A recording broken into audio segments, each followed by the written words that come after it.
তো এসে গেছি নামচিতে।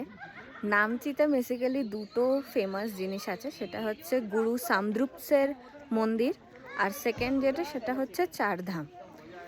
তো এখন আমরা এসে গেছি গুরু সামদ্রুপসের মন্দিরের এখানটায়। আমি এর আগে এটা আমার আগের বার দেখা আছে, তো সেকেন্ড টাইম এটা।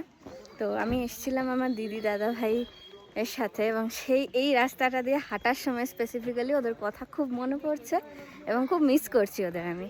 তো রাস্তাটা ভীষণই সুন্দর, এইরকম ফ্ল্যাগস দেওয়া, ভীষণ সুন্দর একটা রাস্তা।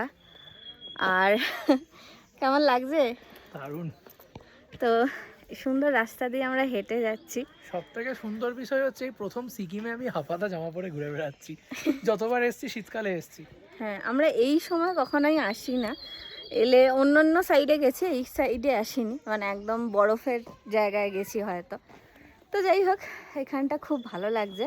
আমার এখানে একটা ফটো আছে ছোটোবেলার তখনকার, তো সেই ফটোটা ভাবছি আমি রিক্রিয়েট করব এখনের সাথে। তো চলুন আপনাদের দেখাই মন্দিরটা।